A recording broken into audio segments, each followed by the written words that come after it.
అసలు ఈ cargo airport అనేది ఏ ప్రాంతంలో కట్టాలా అనే ఆ ప్రాంతాన్ని ఎంచుకున్న లోటు మన ఇక్కడ మా ఎంపీ మోహన్ రావు గాని, మా కింజరపు రామానాయుడు గారు కానీ, మా ఎమ్మెల్యే గౌత్ శిరీష కానీ వీళ్ళు తప్పిదం చేశారనేది మేము భావిస్తున్నాము. ఎయిర్పోర్ట్ కట్టడానికి బంజరు భూములు, పేల భూములు, చెట్లు నాటినే అది పనికిరాని భూముల్లోనే ఇలాంటి అభివృద్ధి కార్యక్రమం చెయ్యాలి. ఫస్ట్. రెండోది, ఈ పచ్చదనాన్ని తొలగించి ఇక్కడ నిర్మిస్తామనే మనసు ఎలగొప్పుకున్నది కానీ ఇది సబబు కాదు. ఈ పచ్చదనం కోసం ప్రపంచ బ్యాంకుల నుండి కొన్ని కోట్ల రూపాయలు తీసుకొని ఈ పచ్చదనాన్ని నిర్మిస్తున్నది రాష్ట్రమే కాదు, దేశమే కాదు, మొత్తం యావత్ ప్రపంచము.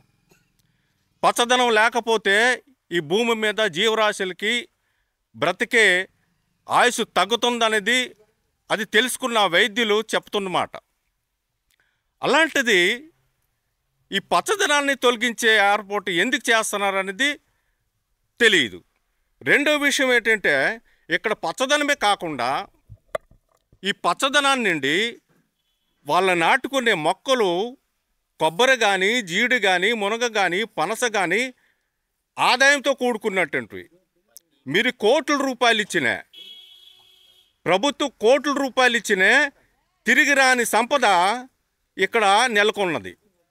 అలాంటిది అది తీయడానికి అది తీసి గ్రీన్ ఫీల్డ్ అని పేరు పెట్టి గ్రీన్ ఫీల్డ్లోనే మీరు పెడతారా? అది గ్రీన్ ఫీల్డ్ అనేది ఎలాగా మీరు ఎడారి భూముల్లో పెట్టి దానికి గ్రీన్ చేయవలసిన కాక గ్రీన్ ఫీల్డ్ తీసేసి గ్రీన్ ఫీల్డ్ కడతారా?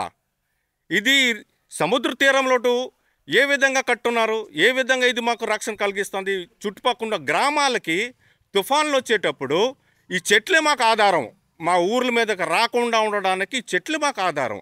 అలాంటి చెట్లు మీరు తొలగించి 1400 ఎకరాలు మీరు ఇక్కడి నుండి అక్కడ వరకు తీసేస్తే ఇది తీయడం వల్ల మాకు నష్టం ఏది ఎంత ఉందో అది వర్ణించదగదు. ఈ ఆక్సిజన్ అనేది మొత్తం ఈ నియోజకవర్గానికి అందజేస్తుంది పచ్చని చెట్ల ద్వారాగా.